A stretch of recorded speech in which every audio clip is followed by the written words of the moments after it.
Mr. Puyana, what have been the milestones leading to the idea of a UN draft declaration on the right to peace? The main milestones that we have at the international level is first of all is the UN Charter of United Nations. The main objective of the United Nations is to promote peace and human rights in the world, and we have been several peace laws adopted by the General Assembly since 1945. One of them is the Declaration on Preparation of Society to Live in Peace, adopted in 1978. The Declaration on the Right of Peoples to Peace, adopted in 1984.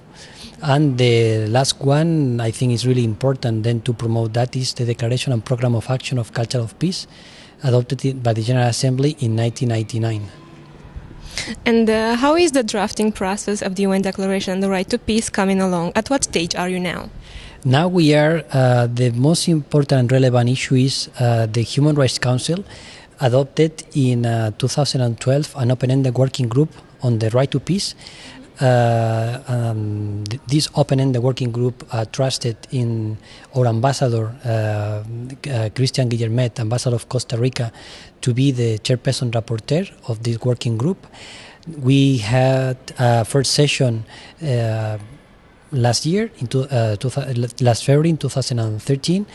The Human Rights Council last year in June adopted a new resolution asking to the Human Rights Council to have a second open-ended working group that will take place from 13 of June to 4 of July of this year, and trusted and asked to the chairperson rapporteur to elaborate a text on the basis of the outcome report of the first session of the open-ended working group and the informal consultations that he had in November last year.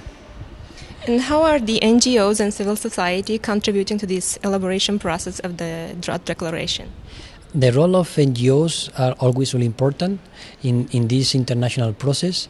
The request came from NGOs, and the duty of government is then to give an answer to this international claim. There are so many NGOs supporting the international process.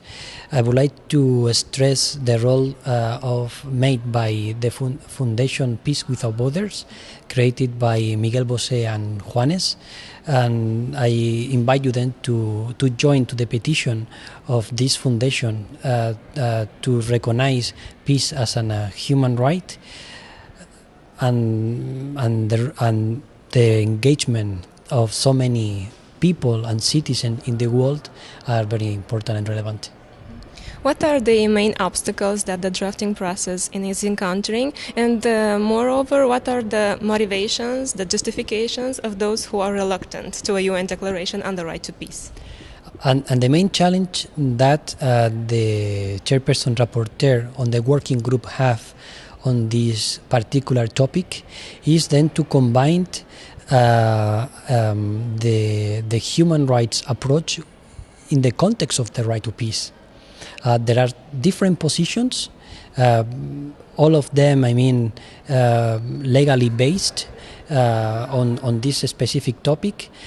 But at the end, everything will depend about a combination on this issue of a preamble of the UN Charter that state that the score of work, to save generation from the score of work, with Article 1, in particular Article 1.2 that is devoted to the universal peace, Article 1.3 on human rights, with Article 2 that the main principle of international law. This is a combination of this, take into account, of course, the role that we have and the resolution that we have on this issue, and principally in the context of the Human Rights Council, because the main objective of this UN specialized body is to promote human rights.